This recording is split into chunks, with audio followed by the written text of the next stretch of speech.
Hello, my name is Dr. Scott Young, and today we're going to talk to you about hope in the last days. This is the Millennial Reign, the 11th in our series. Coming right up.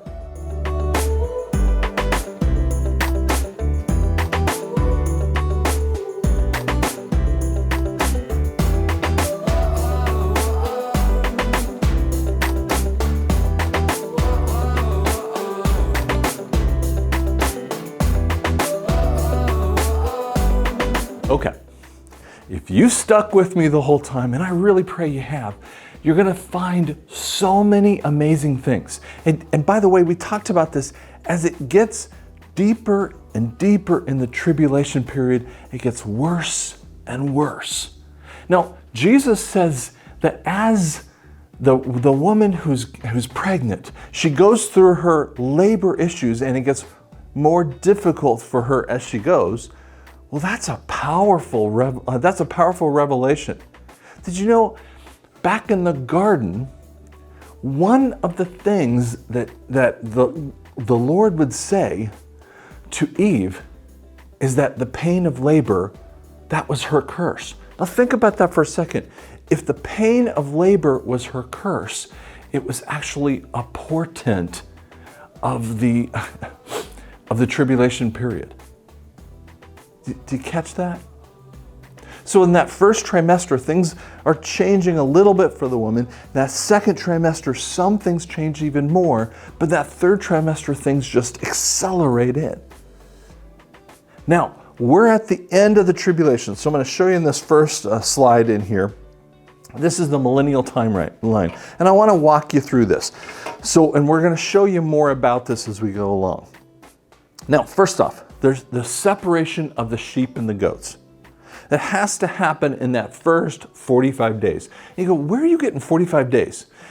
In Daniel 12, 11 and 12, it says, you know, the one, and we'll use the Scott version here, but the one who makes it to 1290 days, good deal, but if you can make it to 1335 days, that's a really big blessing that you'll have.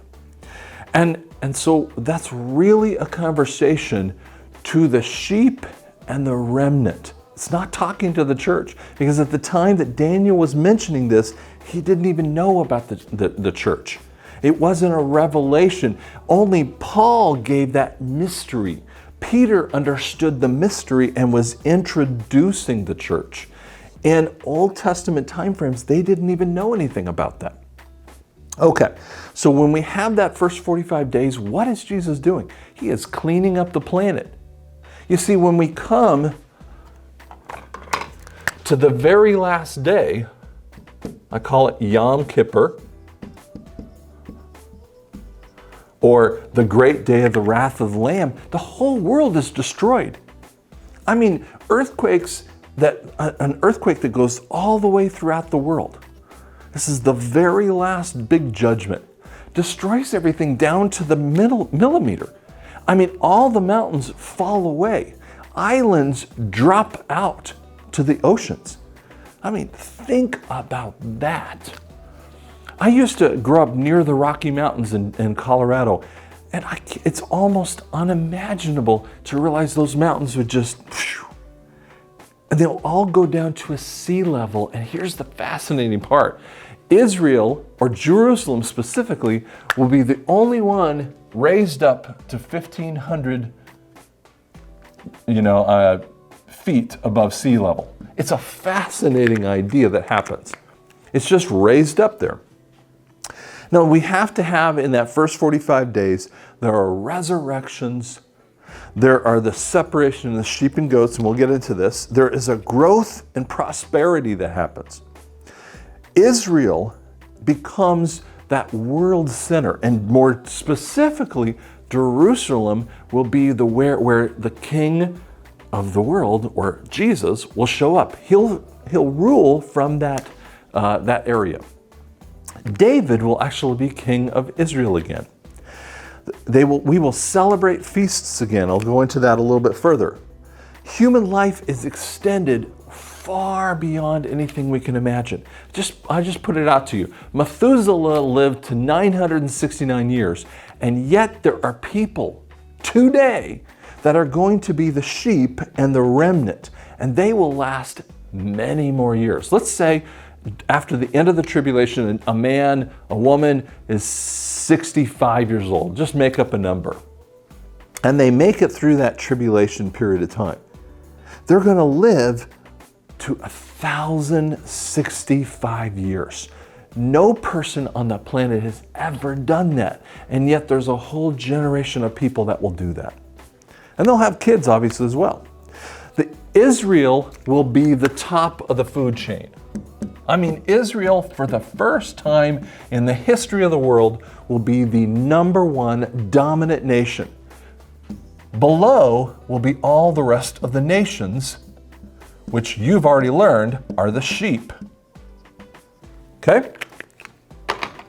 And as we go forward there, we have Satan's rebellion at the end, and then the white throne judgment. So Satan, after that last 1,000 years, there's a rebellion that happens, and it's when we see that rebellion, it's a really quick boop. And then Satan, because he's released, and then we have the white throne judgment, new heaven and or new earth, and death dies. Okay, so let's move on from there. In that cleanup period, that first 45 days, I want to kind of erase the board so you can see this and just think about this part. Okay, so what is happening in that first 45 days right here? Number one, we have resurrections. This is the part that most people misunderstand because they think that they believe that, well, there's not going to be a rapture, there's going to be resurrections. By the way, there's going to be a lot of different things that happen. This is for the friends. Who are the friends? That's a fascinating thing. We're going to get into this when we get into the wedding feast a little deeper. But I'm going to tell you a fascinating verse that we've mentioned before. In Mark, it says, I no longer call you servants. We're the servants, by the way. If you go read Luke 12:35 through 48, we are the servants. And all the different people, all the different groups that happened before this time frame are called servants. As the bride of Christ, we're the servant of God. That's just what our role is, okay? But the friends have a very different role. And when he says, I no longer call you servants, I call you friends, because the friend knows the master's will. Those are the writers of the Old and the New Testament. Do you get it? Isn't that amazing? Those writers who are with God. Now, in the Old Testament, they were interacting with God. They were hearing visions and dreams and having direct interaction. In the New Testament, we have the disciples that walked with him, and Paul, the apostle, gets a direct vision from the Lord. Holy cow. I mean, the people that are having that, they have a different level, but they're not the friend.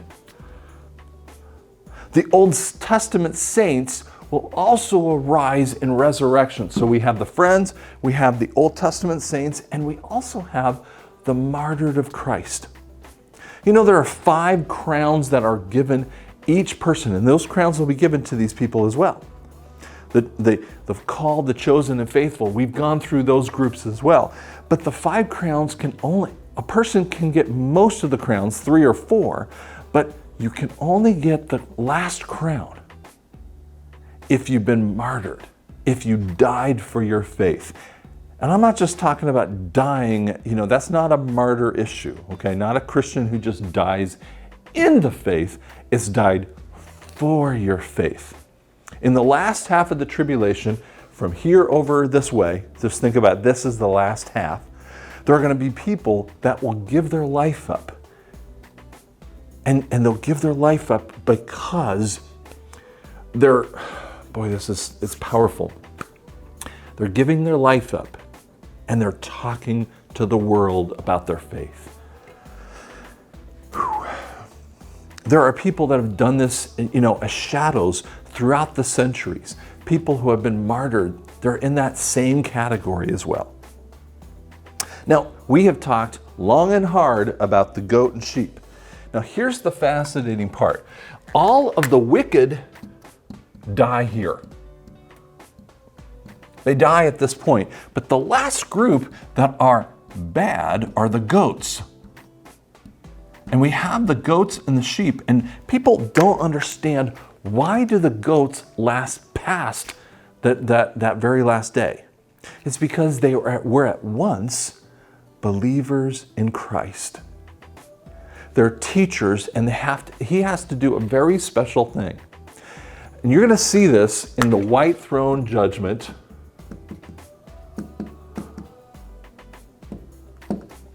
When the white throne judgment happens, I'm going to throw out something to you, and we're going to show you that in a little bit.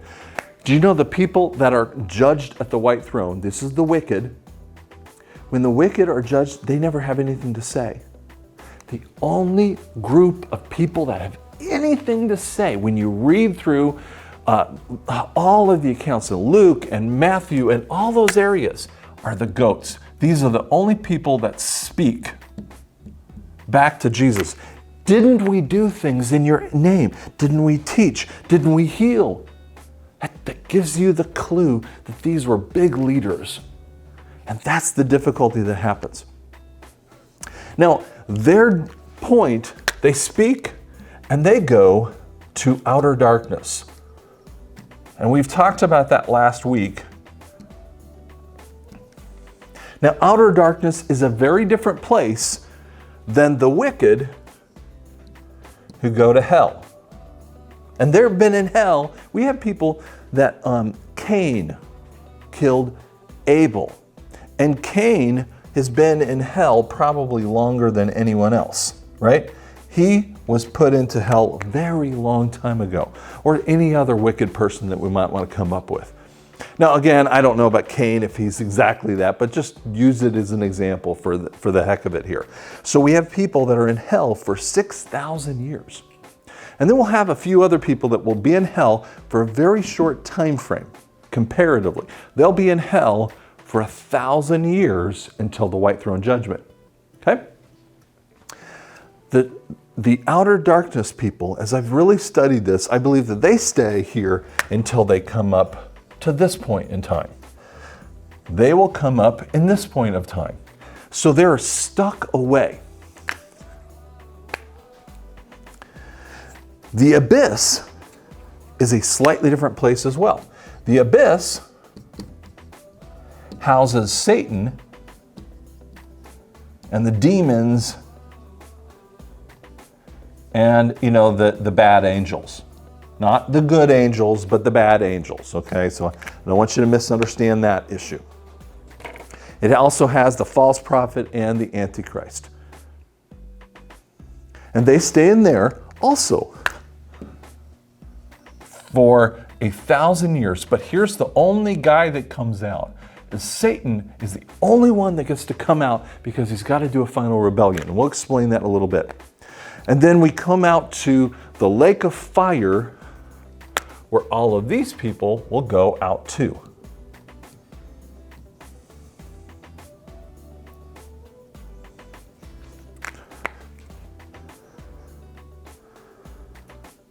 Okay, so we'll explain that as we go along here and give you some more information. Okay, and lastly, we have the ideas that we've talked about before, is that we have the Jews, or the remnant, and then we have the nations, which are the sheep, and they're definitely underneath. Or the remnant is definitely above the sheep. Okay. So let's talk a little bit about the life. Now, we've talked about the pecking order. That happens in 2 Chronicles 7:14. And I'm gonna put that article out there because it's a longer teaching. But this 2 Chronicles 7:14 really is talking about Rosh Hashanah. It's such a powerful thing. I'm gonna really recommend you go to drscottyoung.com and you'll see more information about that. Now, the temple will also be built. Now, we have a Trib temple over here.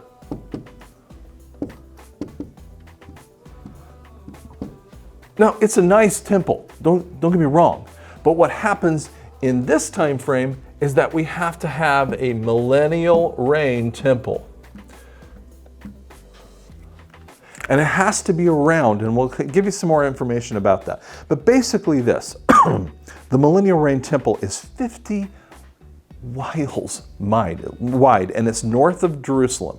I mean, it's huge. Why do you have to have that big of a temple? It's because the whole world, all of the people need to spend their time at the feasts to be in this. And the feast that we're working from is the Feast of Tabernacles.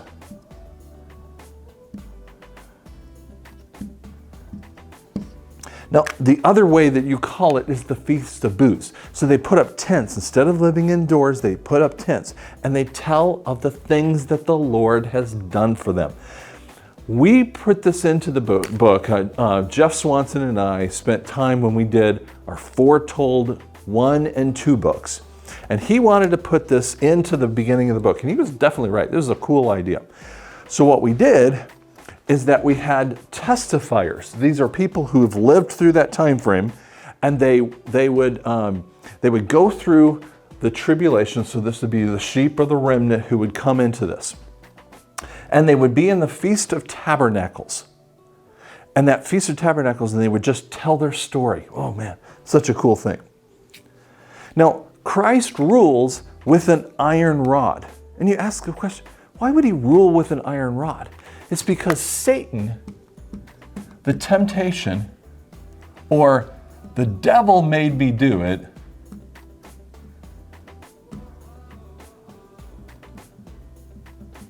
it's completely gone. Satan is out of the picture in the tribulation. You see, we have the temptation of our flesh, which is a portion of our body, and our soul. This is the dead part that will die off of us, okay? And we have that part that tempts us. We all know about that. But some of us think that all of the temptation happens because of Satan, or the demons, or the false angels, the bad angels, all these other things. But what he does, what God in his infinite wisdom does, he's going to show that the flesh is just as bad as Satan. It is just as bad as putting that person in the ground. Now, I believe that the sheep and the remnant, this first generation, are people who are believers in Christ. They're sealed of Christ. But guess what happens? They have kids. It intimates this all the way through Jeremiah and Isaiah and all of these. Ezekiel talks a little bit about it. They have kids, and their kids are going to have to grow up and know about God. Oh, it's so crazy. And we'll talk a little bit about that in a second. David rules from Jerusalem. David rules from Israel, and Jesus rules from Jerusalem. So it's a really powerful thing that they're happening here. This is just how he sets it up. In the temple, I believe that in that millennial reign temple, it also says that there's a memorial. And it's talking about a memorial to the Messiah.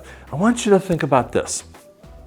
One of the most powerful memorials I ever went to was in DC, and it was just a couple years after the Holocaust Museum came in. I remember walking through, and there's these teletype machines. And if you ever read something, it's called IBM and the Holocaust. Do you know that there were punch cards that IBM actually created? And they gave them to German companies with the punch cards, and that was the early computers. Thomas Watson was gaining so much money off of the Germans because they were using these punch cards to find out how many Jews were in a German town or in an occupied town. It was unbelievable to realize that. And yet, through this whole process of this amazing Holocaust memorial, it'll be nothing like the Millennial Reign Temple. When that memorial shows up, they've got to see what Christ is about. And I'm going to talk to you on a later video about Jesus inside of the Millennial Reign temple and the other temple. I mean, it's so powerful to understand that the Old Testament temple, the tribulation temple are just shadows of something that happens in the Millennial Reign temple. And you ask yourself, why did those people have to know about that? Why do we have to have sacrifices? Because their kids have to understand and come to acceptance of Jesus. This is really powerful. So those are some of the backdrops that happen. And again, there's this powerful thing about these leaves around us. Someone's trying to text me here.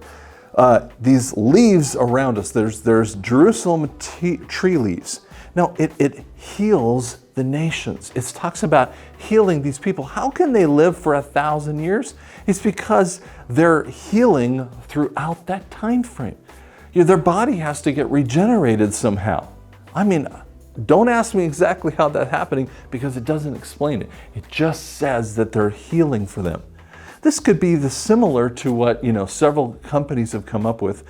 Young Living, doTERRA, different companies that have come up with oils like thieves and all kinds of mixture oils that are powerful kind of ability for healing.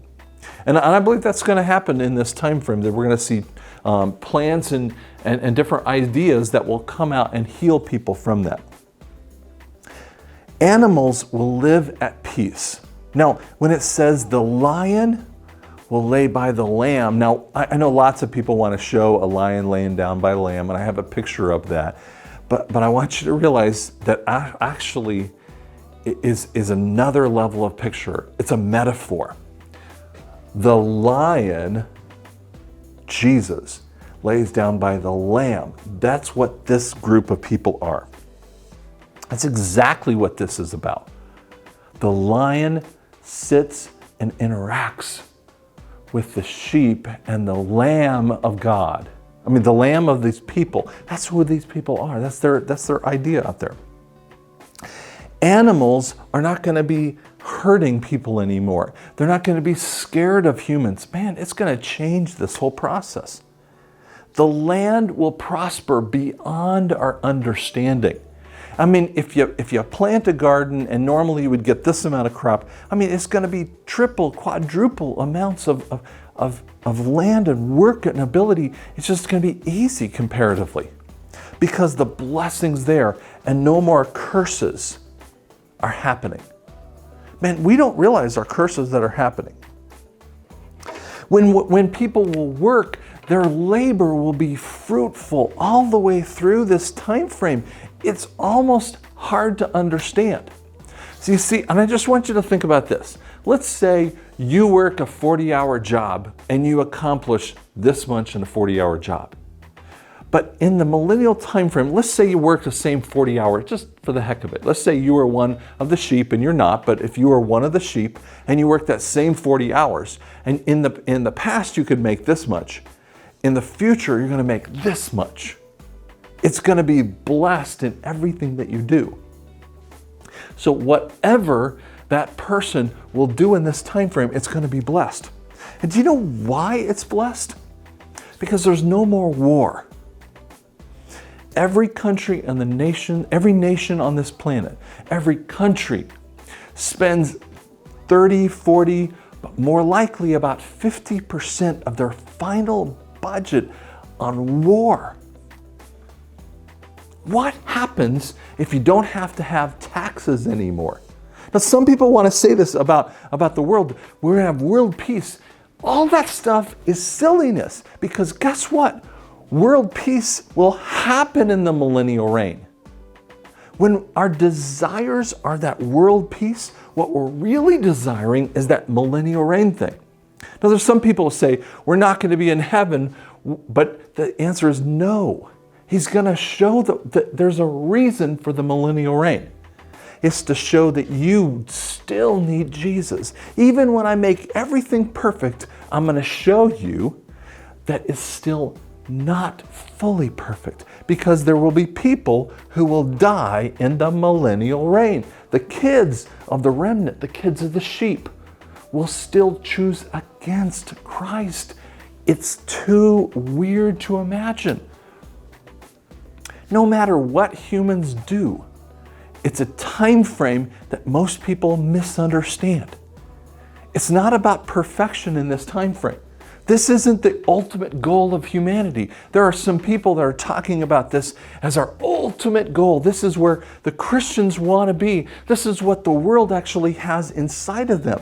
The remnant have been looking forward to this. I've told you about this before. Abraham was seeing forward in the future in Hebrews 11 to a time when his seed would number in the sands of the seashore, into the billions. The Jews will live into the billions. This is a totally different group of people in the way it happens.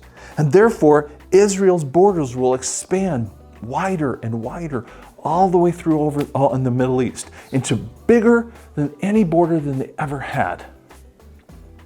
That all is really cool. But I want to back up in the millennial reign and specifically around the temple.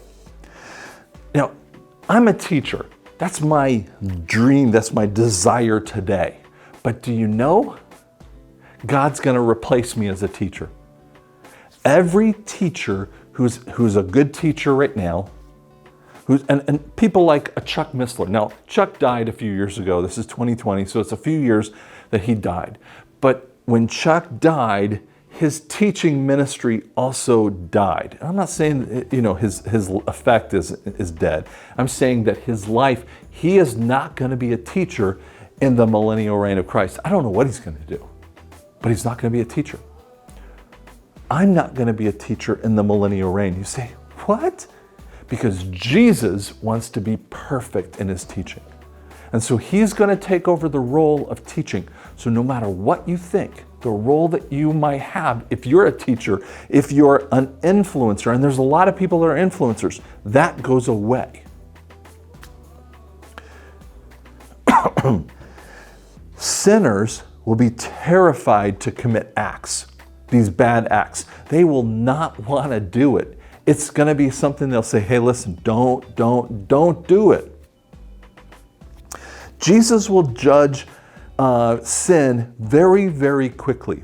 So I want to kind of I'm going to erase this because we're getting kind of filled up with information in here. It's hard to see everything on the board. You're kind of looking at this going, holy cow.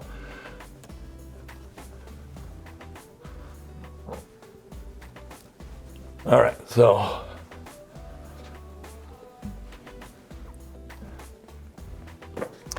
in this time frame, I want you to think about a person, whether they're the remnant, oops, can't even spell that, can I? The sheep, and I want you to think about their children for just a second. Now, if these are believers and they're stuck, they're set in their believing of Christ, their children are not.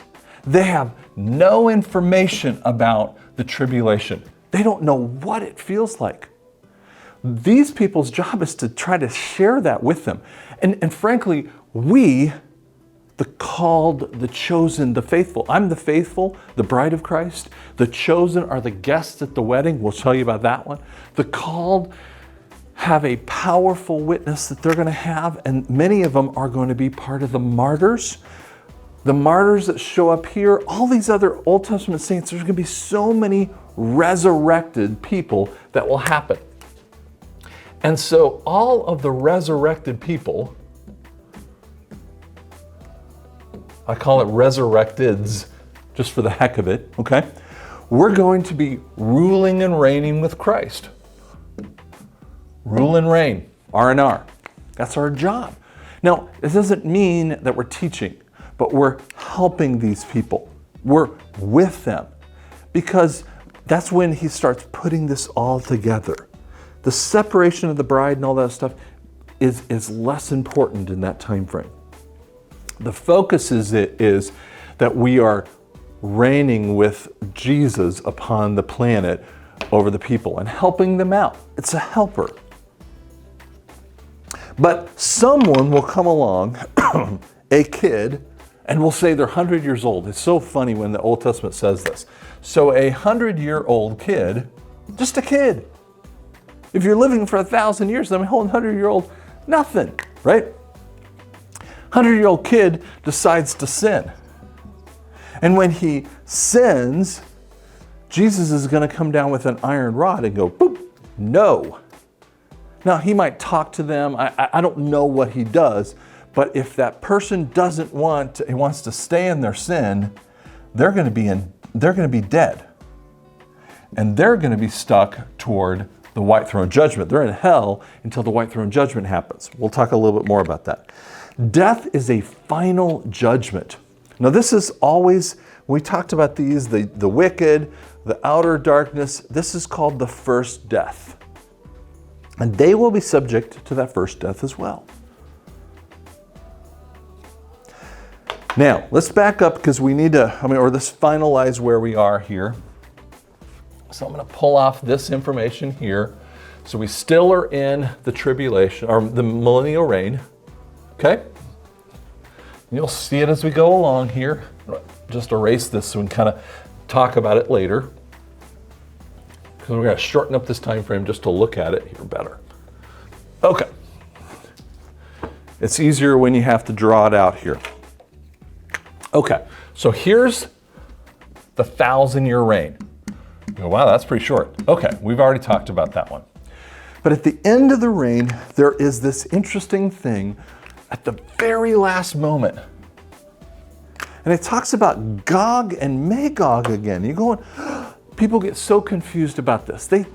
Remember in the very second one that we talked about Magog and Gog. That's Russia that comes down with all the Muslim countries, and they get jiggy on Israel, and then they come out and they get destroyed. And it's the impetus for the Antichrist to set up a peace treaty.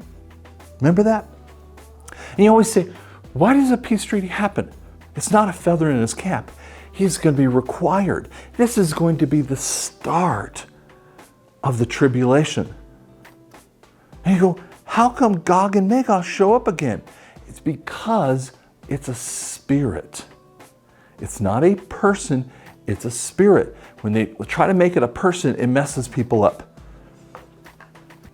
So a spirit comes back in. And when we talk about this spirit of Gog, every time Gog shows up and any of those other beasts show up, guess what we're talking about? What we mean is millions are going to die.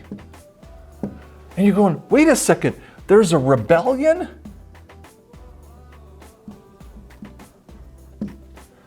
One of the reasons why I completely and utterly reject these ideas that this is the time frame that everyone's looking for is we miss the point of this time frame.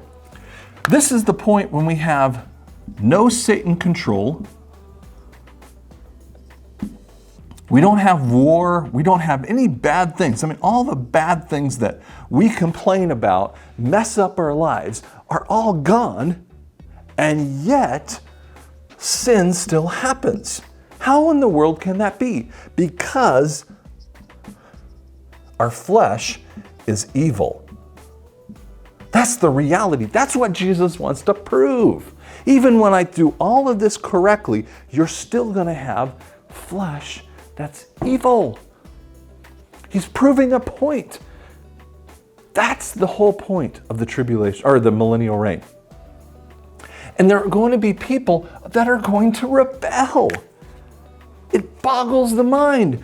We're going to be watching as ruling and reigning with Christ, and we're resurrected, and we're going to go, what are you doing? Why are you so stupid? And he's going to gather the forces.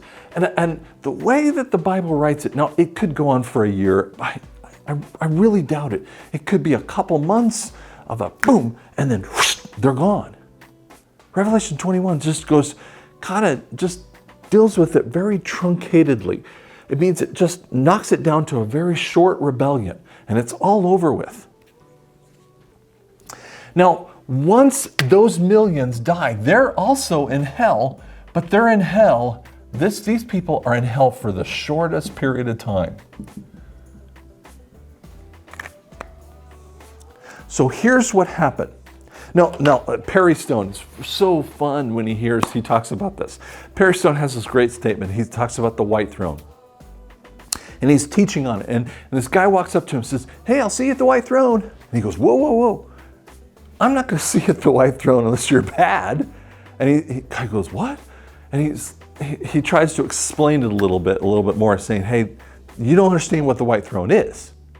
There's I want to say it's in the 1880s, there's a song, and I don't have the melody in my head, but it's, "Can't wait to see you at the great white throne, da da da," and it's just talking about that. I'm like, do you understand? The great white throne is not what you think it is. Let's talk a little bit about the white throne over here. This is not a favorite area that you want to go to. Now, by the way, the resurrecteds are watching it. We're watching it. We're just watching back. We can see it. What will happen is the dead, all of the dead, let's just count up all the dead ones that are walking into this, okay? Those were in the last rebellion, okay? Those who are in hell, which are the wicked. I mean, this is wicked from all time. Okay, that would be Satan, Hitler and, Mussolini. But you know what? All the people that don't believe in Christ, they have lived in their wickedness. They have chosen themselves. What I do is more important than you. It's just what they're doing. Outer darkness. And who's that? That's the goats. And the abyss. Everything is emptied out. So then there's Satan in there, the Antichrist, the false prophet, the demons, the fallen angels. Everything comes out. And they all come out and stand before Jesus. And he has this book of life. Now, Perry Stone does a gorgeous teaching, and I really recommend that you look at Perry Stone's information on the book of life. He'll do a better job. I'm not going to even spend any time on it. It's just gorgeous what he says. And he walks up to people. Now, there are some old pictures, and I couldn't even find this old picture. It was hard to find it, but they're old paintings. And there's these people that are standing in line, and they look like, maybe dressed like this, or they have a business suit on. And I just go, that's not, it didn't resonate with me. Mary Baxter, actually in the 80s, has an amazing book about 7 different times where she goes into hell, and hell is organized like the parts of the body, the legs, the trunk, all this other stuff. It's some great stuff. And she almost has a vision. It's not exactly what she says, but they're shriveled up things. It's like the zombie kind of idea that we talked about in the 5th trumpet, that the way that these people are, if they're going to show up, and what their whole point here, they show up in their body. It's so crazy when you understand this. This is the judgment of the wicked's body. Let me explain this just a little bit more. If you're resurrected, to be resurrected, you first have to have your spirit renewed. That happens when you become a believer in Christ, okay, in lifetime. Your soul, when you physically die, will go up to be with your spirit. That's Hebrews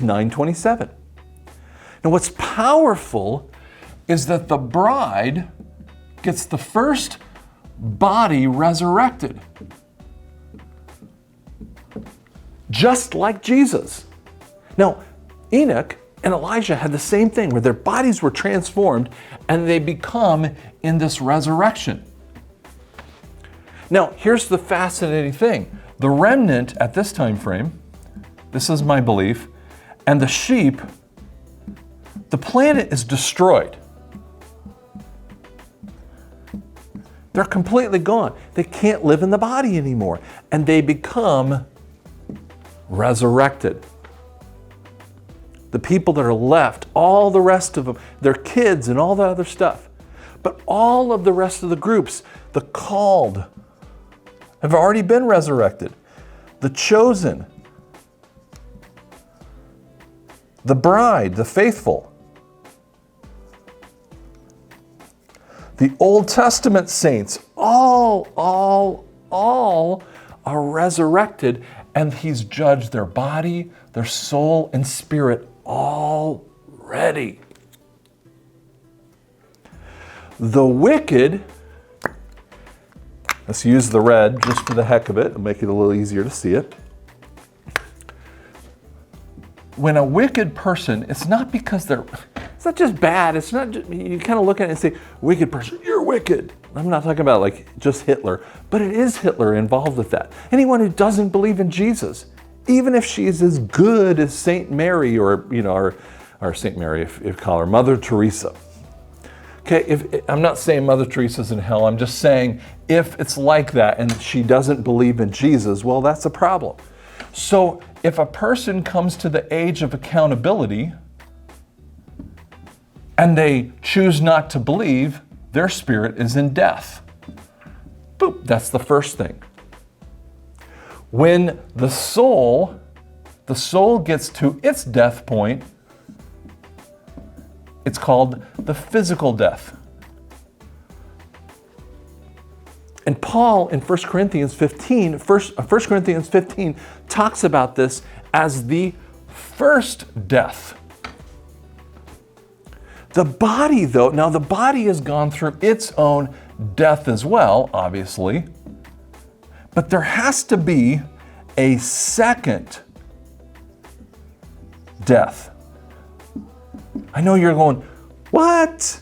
It's because he resurrects this and he judges the body. The body's already been judged over here for all of the rest of these. Because the body, when it's resurrected, gets judged. It's like you have life. And that's why Jesus pulls out the book of life. That's what this is about. The book of life is saying, and he walks up to these people and they never say anything.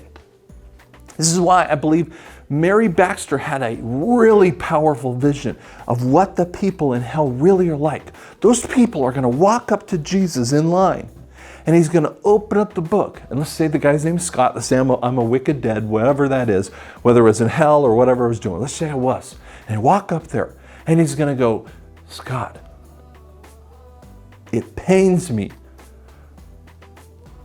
but your name is not in the book of life. What he's actually saying, catch this, is you're dead. I'm going to look down and go, right, my body is dead.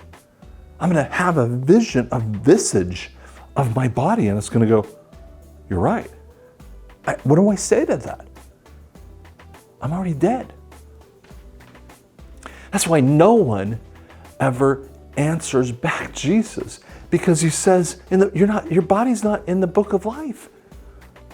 You have no place in there because your spirit already died. Your soul already has been in physical death. Your soul and spirit have been over here in one of these places. And your body, now I'm just judging your body. I'm completely doing it. And when you do it in threes, you complete it in the fullness of time. And the mark of the beast, when it's 666, 6 is the calculated the computerized number of a man, the sorcery of a man. And the 3 6s mean the fullness of time. And in that same fullness of time, the book of life is opened up, and they're fully in all 3 phases of their being, the body, the soul, and the spirit, are now finally judged, because the body's got to get judged. That's the purpose. I'm going to give you a little break right there, because that's what happens. But what you got to see this, what happens after that point in time is they all go to the lake of fire. And they do it for eternity. People ask this question all the time. I see people make this really heavy mistake. Can hell really be for all time? And I say, you know what? No. Is outer darkness for all time? Nope. Is the abyss? Nope, nope. None of these. Now, by the way, the rebellious, they're in hell for a very short time. I mean, I don't know, weeks, months, whatever it is, until they get to the white throne, right? But I want you to see an analogous point that we have in the world. When someone's in a county jail, they're waiting for sentencing. Now, what they're waiting for, let's say Scott murders someone, and I'm doing through a court case. Do you know that it could take 18 months before I could go to court? And so I go to court, I'm waiting in county jail the whole 18 months. I haven't been sentenced. I'm waiting for acquittal. And then, here's what happens. And this is like these events. We're waiting for sentencing. What are they waiting for sentencing of? The body. The body's got to get final sentenced. You see, here, only the soul and the spirit have been sentenced. Sentenced by their inaction. Their inaction to believe in Christ, the grace. But God finally goes, you know what? I got to deal with the body one, because only I deal with the body. Only God transposes the body to resurrected. And he resurrects the people in the white throne judgment. And he takes them out of the county jail and he sentences them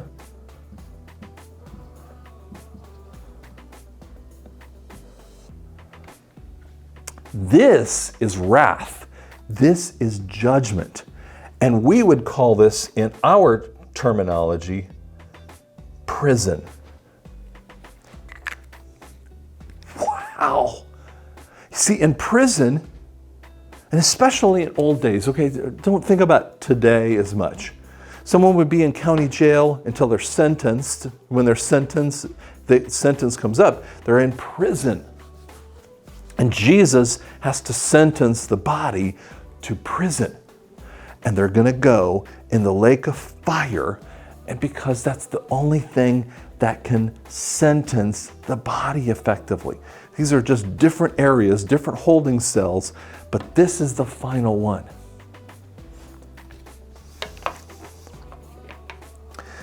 Now that I've blown your mind out here, because you probably have never heard this kind of stuff. I hear it all the time. People go, oh my gosh, you're like a fire hose to me. Okay, let's pull this off here off the screen.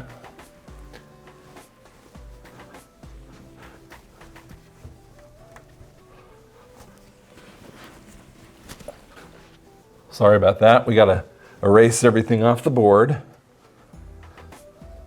Okay. Now, after the wicked are gone, after the lake of fire,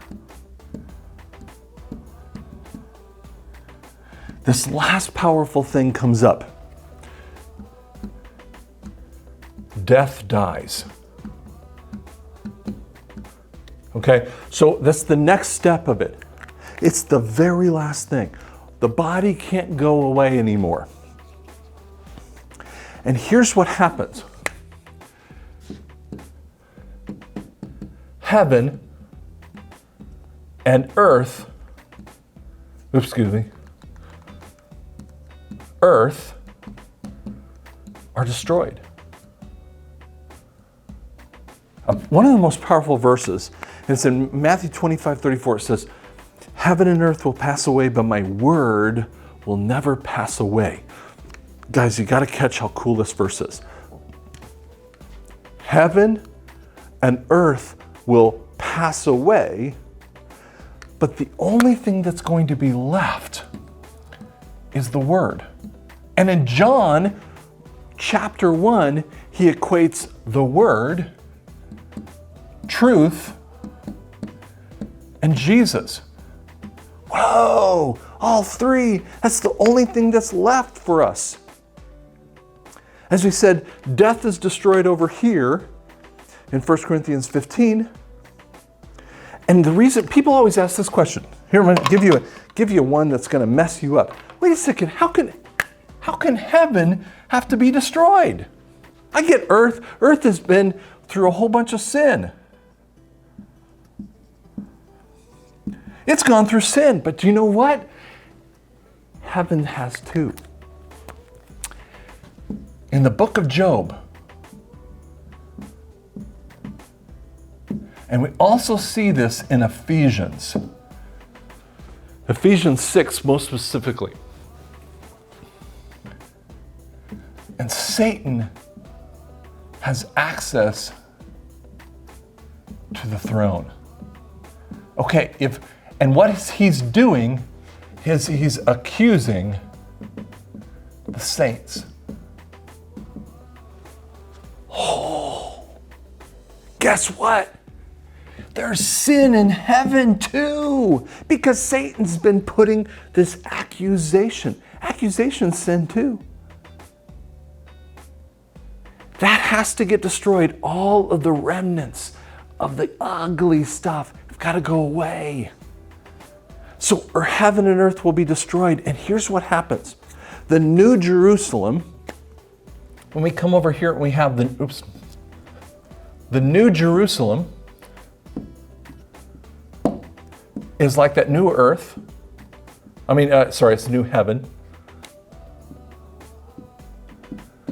Do you know that New Jerusalem, now some people call it a cube. When I read the words and it talks about 1,500 stadia wide, and okay, it looks like a cube, but there's a couple other people that have been postulating that it could be a pyramid.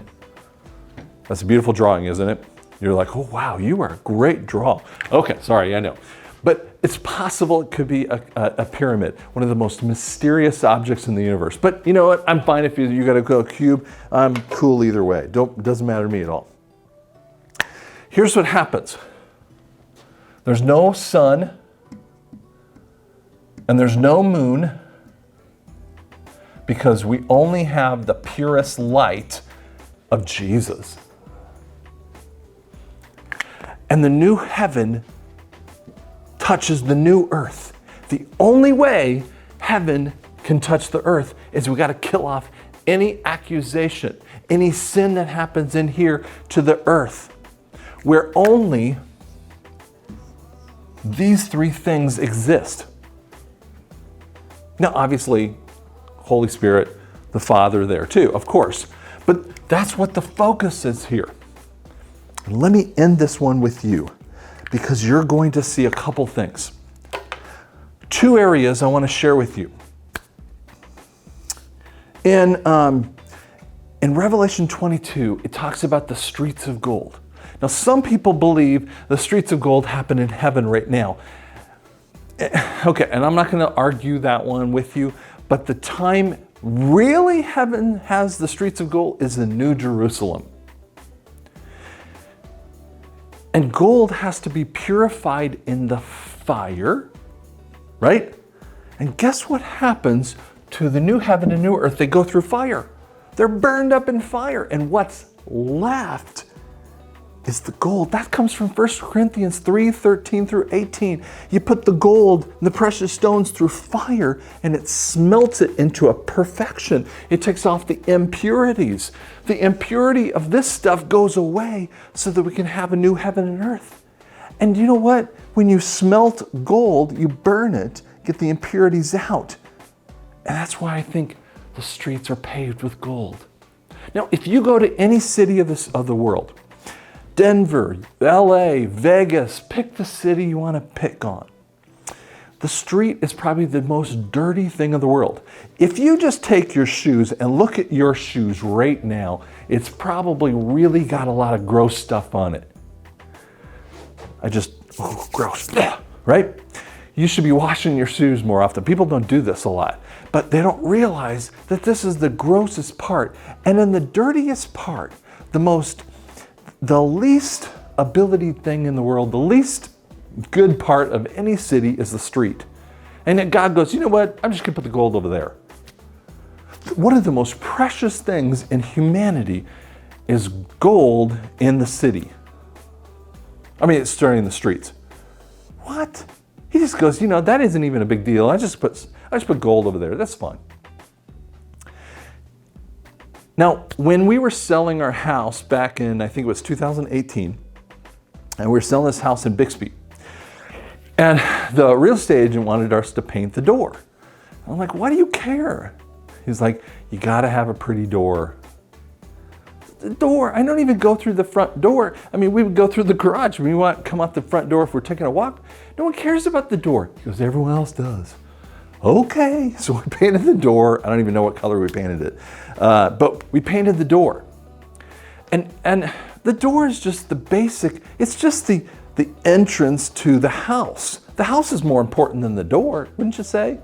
When you think about it just from a real estate standpoint, the house is much more important. If I had a cruddy door, but I had this gorgeous house, I mean, maybe it's not as appealing to the buyer, but the house is the appealing part. But guess what God does? If I'm gonna pave the streets with gold, I'm gonna put all the precious stones on the 12 gates. He's saying, I'm gonna put the most precious stones of the earth, of any time frame, I'm just gonna put them on the gates. So over here, the doors, just for the heck of it, have diamonds. Obviously it has more than that, okay? It's more than diamonds, it's that. But just think about diamonds for the heck of it. The streets, it just has gold. So what? I know you go, yeah, that's a big, if you just see the doors and the streets, we're not even talking about the inner areas. Because here's the cool part. In the Holy of Holies,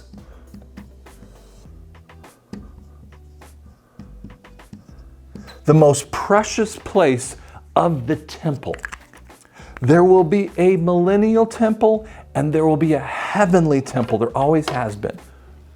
Guess what happens?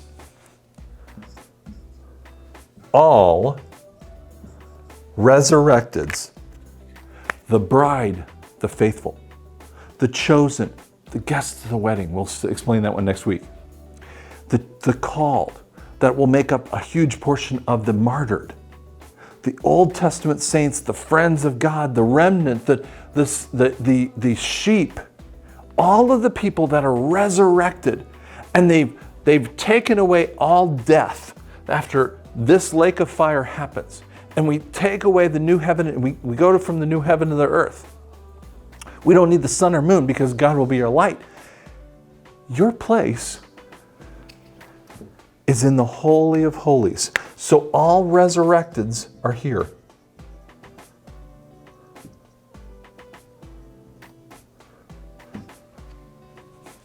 Okay, I want to leave you with this last thought. And it's such a cool thought. I want you just to consider it for me. The next time you sin, just sit for a second. Think about that moment you sinned. Okay. It's not thrilling. And the accusation of Satan comes against you. I'm sorry, over here. So the accusation of the Satan comes against you because he's in the throne room accusing you, telling him you suck.